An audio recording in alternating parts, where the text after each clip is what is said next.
Welcome to A Canadian Investing in the U.S., a podcast and YouTube channel focused on Canadians buying real estate with host Glenn Sutherland. Welcome to another episode of Canadian Investing in the U.S. This week, my guest is Maz Pardhan. Maz, tell us a bit about yourself, and then let's just go over the story, how you transitioned to the U.S. Sure. Yeah. So, several years ago, I think it's been about 5 years now. I started investing in Windsor, and some great cash flowing properties there. And at some stage, I actually decided to move to Windsor from Vancouver. Wow. Yeah, bit of a trek, Yeah. bit of a change as well, especially for the family. But so we actually did that, and I continued to do some investments in Windsor, but always looking at Detroit, thinking there's some better opportunities there, but always some risks and challenges associated with Detroit.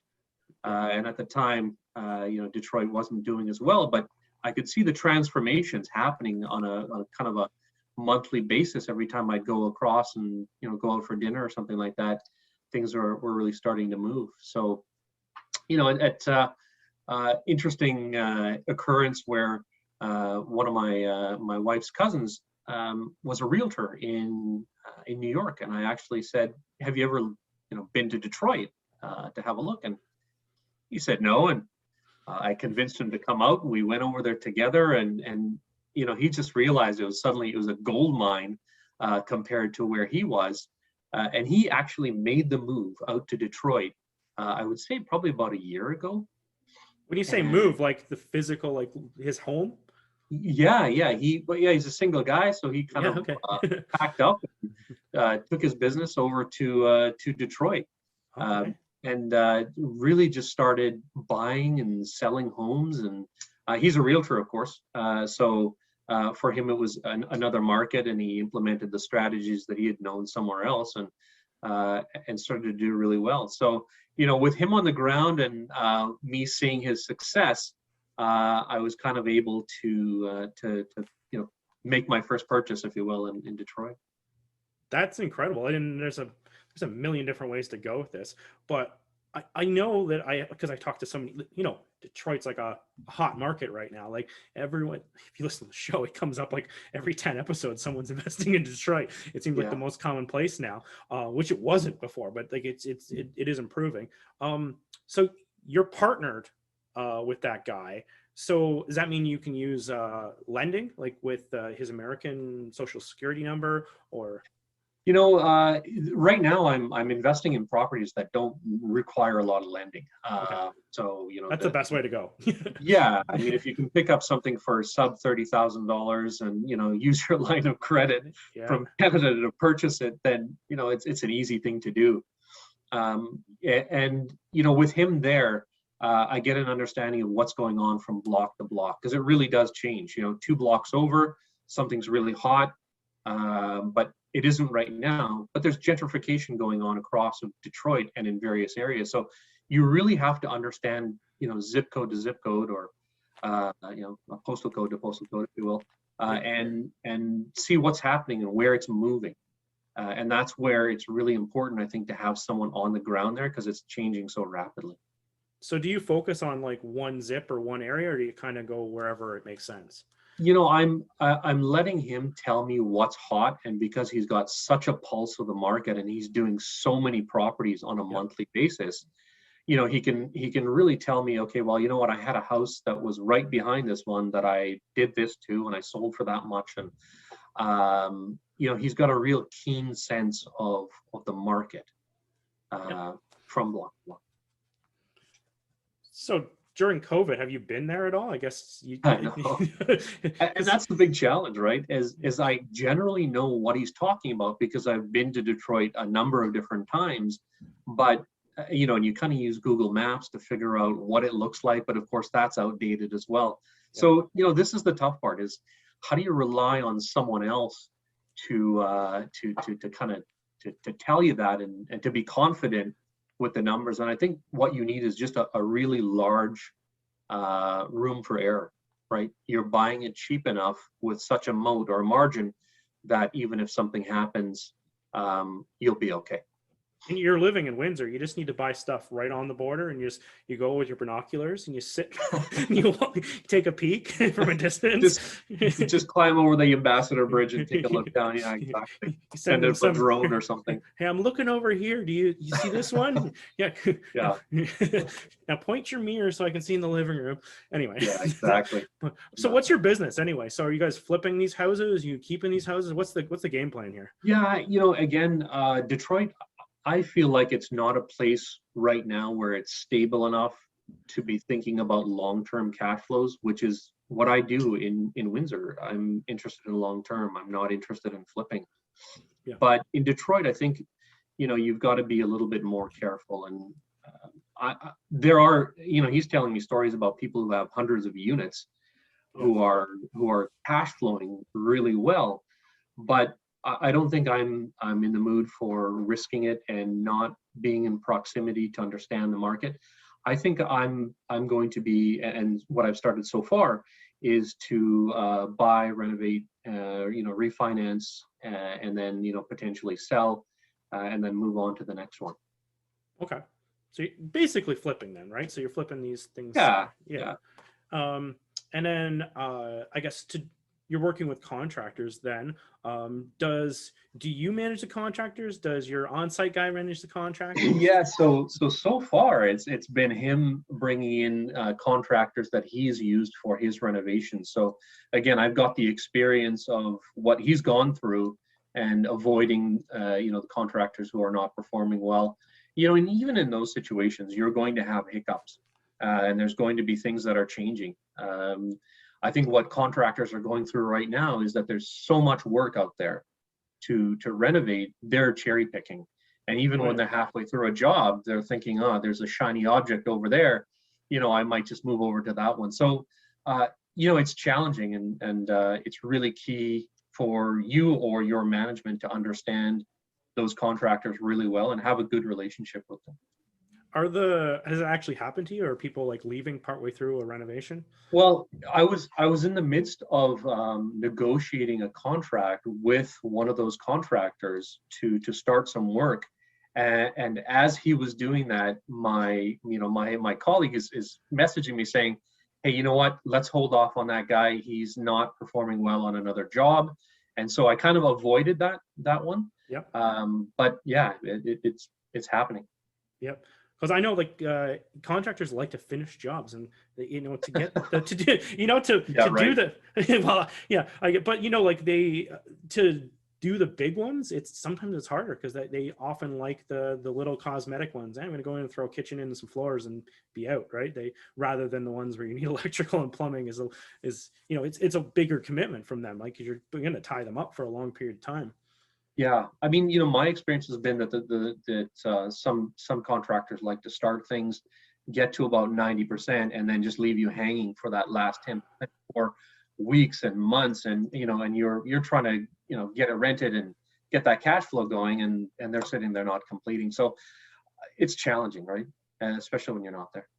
Yep, I know that story, especially when I was working with new contractors and new markets. They get so far and then just they're like, we're 2 weeks out, but they don't. But 2 weeks out forever. Yeah, 2 weeks out forever. Yeah, I know that story. Okay, so back to Detroit and more in general. Like, are you into more of the suburbs, in the inner city, or what is your specialty? Yeah, I think I'm in the suburbs right now, and just based on having to access U.S. capital, which I haven't quite figured out what to do yet. I'm trying to use my Canadian sources, so really trying to limit it to single-family homes, sub $50,000, and in areas that are gentrifying. In the suburbs, obviously, I think there are a lot of areas like Dearborn that are really skyrocketed, that are places that everyone wants to be. And so some of the areas that I'm looking at is just kind of on the edge of that, Dearborn Heights, and kind of slightly out of Dearborn Heights. Yeah. And so those are the areas where I think the gentrification is going to continue, and where the opportunities lie for me. I like that. I like that approach because that's the way I always looked at it too. When you're looking at crime raps and everything, it doesn't have to be the perfect neighborhood. It just has to be getting better. Yeah. And Yeah. people know that it's getting better. Yeah, and I think that's for most of Detroit right now. Let's see where the economy goes, and hopefully that continues, because Detroit as a city, I think I really love going there.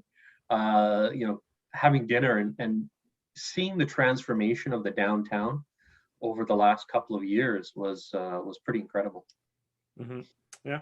No, I haven't invested in Detroit, but I've been a Red Wings fan since I was like 8 years old. So, Yeah, of course. Yeah. But probably a lot of people didn't know that, and they're from Toronto and going, "Oh my God, I've been listening to this show, and he's a Detroit fan." You might lose a few people now. Yeah, I just lost some people. I'll get some hate mail after this. That's right. Yeah, no, so it's interesting, and it is like for you because you're so close, but that wall, like you could be investing just as anywhere. You could be investing in Portugal because it's really no different because you can't actually get there. Yeah, and I was close, and now being back in Vancouver, it is. Oh, you went back to Vancouver. You're back in Vancouver. I am back in Vancouver now. Yeah, I moved back. The wife didn't want to be there too long, so understand. What kind of like walls did you find, or difficulties did you find from investing in Detroit or investing in the US? I think that, the biggest challenge is understanding taxation for a Canadian. What is the best structure to implement? Is that an individual? Is it the corporate? I mean, actually, I listened to a lot of your podcasts Thanks. talking about, talking about the taxation, the holdbacks, and that helped me to sort of guide some of the decisions that I went through, and in opening a U.S. corporation in order to buy these properties. I'm not 100% sure I've made the right decision. I guess we'll find out after the filings and after everything is said and done. But that's something that I really want to understand more deeply, and maybe we can refine that approach. But I think that's the biggest one: is what is the taxation? Yep. And one thing I've been starting to talk about more is because I was always like at the start, I was always preach like put it in the corp. The same thing is like you can buy these things if you like. For you, if you're going to buy some of these in say your own name, then you can get more finance. You get Canadian financing. Like you go talk to TD or some of the other ones that will actually function in Michigan. Which is also I thought we were going to go down that path because I know whenever I'm going for lending, there's certain states that a lot of lenders don't like to touch, and Michigan has some extra hurdles on top of the just being in the U.S. But and I think it's something that when you're on the ground, you can start exploring those conversations or having those conversations with financial institutions. And I think with a Michigan corp in Michigan, it's a lot easier than being a Canadian who's looking for mortgage financing. But I think, and again, as you say, Michigan is a challenge, right? It's been somewhat more depressed than some of the other states in the U.S., and so the Canadian lenders are less likely to look at that. I actually opened an account with RBC USA, and because I do the RBC Canadian, they're easily connected, but they didn't really seem to have an appetite for Michigan. And number two, especially for the numbers, like 50 grand, hey, you know what? Not really. We'll give you a line of credit in Canada and go buy it yourself type of thing. Yep. Nope. Exactly. And like Royal Bank won't lend in a lot of states, but you can get you get a little bit more flexible with some of the other ones. But yeah, I'd still put it into a corporate name afterwards. So just deed it over to your corp or whatever and leave it in your name. But the Canadian banks are going to insist that you personally qualify for these loans. Yeah, and that's the challenge, right? Canadian banks. But I think in the future, and I think what I've stumbled on is lenders who are willing to look at portfoloos. So if you had 3, 5, 10, you're in a different category than someone like me right now, who's below that number. So there are better options if you're willing to really go gangbusters in the US.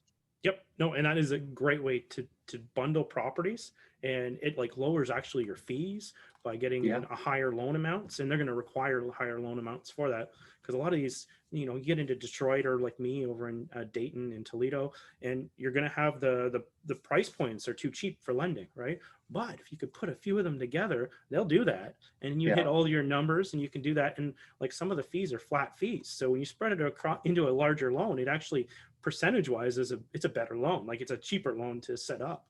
For sure. Yeah. So we're going to have to start talking about Ohio next. Yeah, well, whatever. I'm probably tackled that a bit anyway on the show already. But yeah. So anyway, what else do we need to know about investing in the States, investing in Detroit, how your business runs?